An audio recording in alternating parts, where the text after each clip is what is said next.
Hey everybody, welcome to JB Outdoors. Man, it is that time of year when it's time to get these out of storage, and that normally means maintenance time. That's right. So today we're working on a couple different boats, working on our buddy's David's boat. He's got a little tilt trim problem. We're working on the Cape Horn at the house. Got a little throttle cable thing going on there. We got to do the lower unit oil, and man, you know, they're boats. Bring out another 1,000. That's what it means. So come along on today's episode, and we're going to dig into the boats.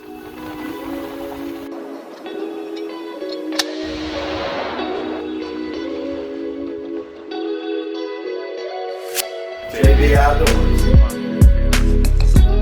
We were able to get these 9. JB Outdoors, look at that, baby fish. Oh.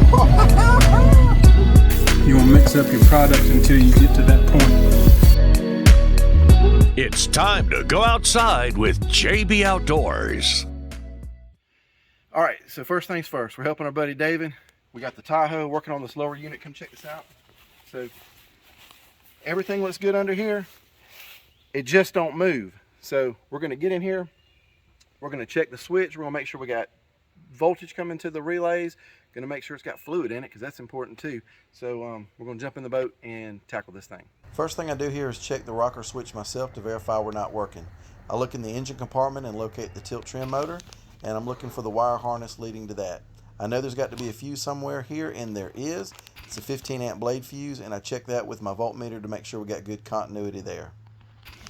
I'm following the red, the blue, and the green wires, which I know provide my up and down power to the motor, and I'm going to backtrack that to this wire harness here that is strapped in the back of the boat. It actually comes around the sidewell and goes up toward the driver's seat. And look here, there is a Molex connector right there. I'm going to pull it loose.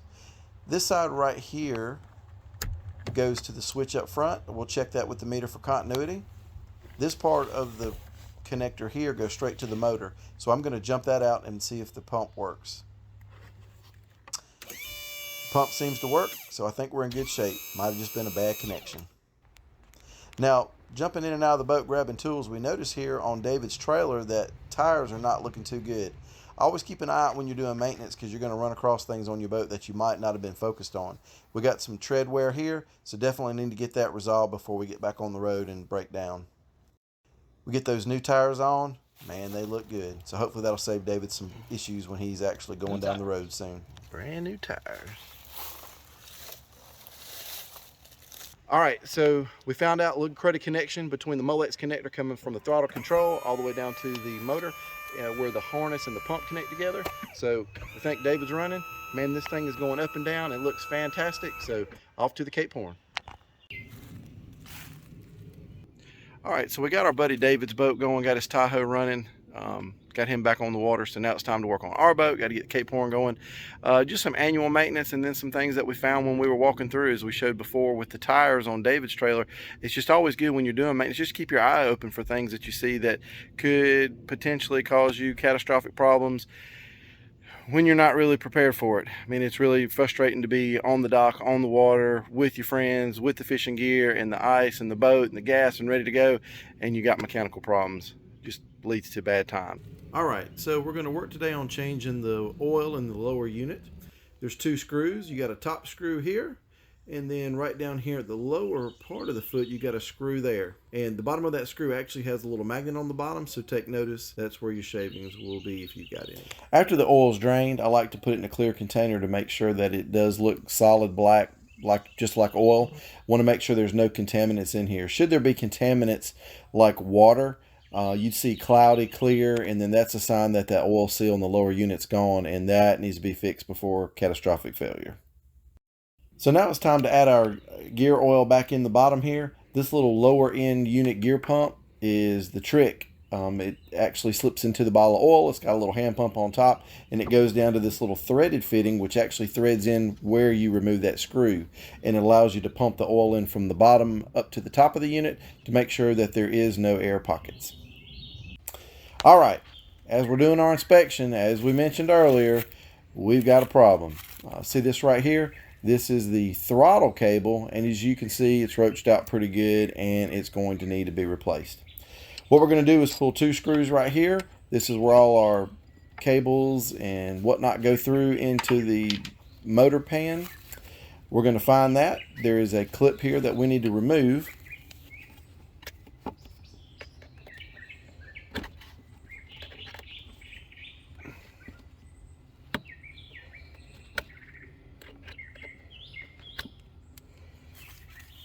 And once we remove that clip, we're going to just pop that cable off.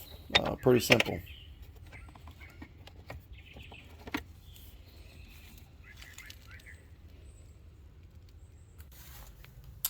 Alright, since the cable is going to have to be replaced, we take the new cable. We're going to tie it on the end of our old cable, and we're going to use that old cable as a pull string, basically to pull our new cable all the way through the hull and up and into the center console.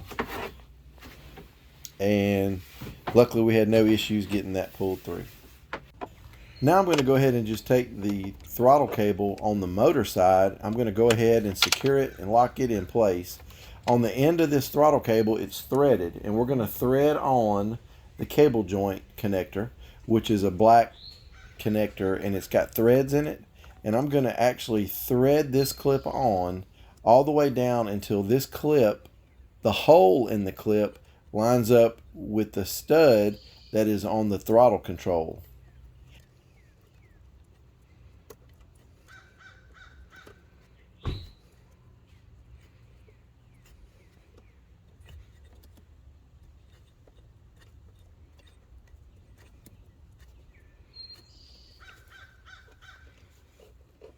And once I get this lined up, that part will just slide on to the post, and I'll put the clip on, and then we'll go ahead and get these cables secured on the motor side.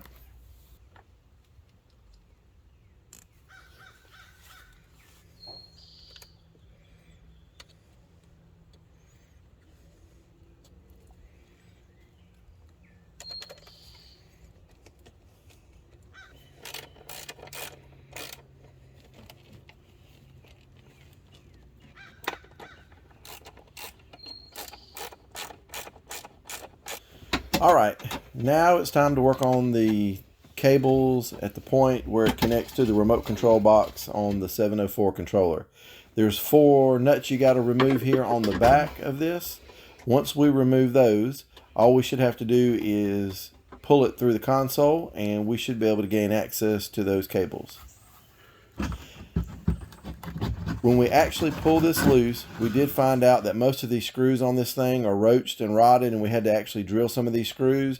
So what we're going to do here to save some time, we're going to go ahead and pull the C-clips on both of the throttle and the shift cable. Even though there's nothing wrong with the shift cable, we're going to go ahead and pull both of those, and we're going to toss this guy and get it out of the way and get ready to put the new one in. Alright, so we got the new 704 remote control unit in. Basically, we just took our cables, we just reversed the process, we hooked up the wire harness on there, and we've got everything ready to go. So now we're going to try and see if our tilt works.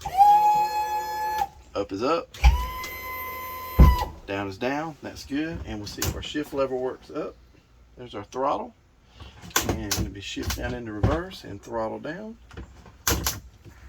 There we go. So I think we're ready to for the next step, which is wash the boat. It's always something, you know that. Hey y'all, thanks for tuning into this episode of JB Outdoors Boat Maintenance. Hope to see you next time. Thanks for watching this episode of JB Outdoors. Please follow the guys on their social media pages. If you enjoyed today's video, please give it a like and make sure to subscribe to the channel. On the next episode of JB Outdoors. Start of the adventure, boys and girls. Good boat maintenance makes for a better day on the water. Red snapper season just opened in Florida. You didn't think we were going to miss it, did you? Come along next time as we head off the coast of Florida in pursuit of those delicious red snappers.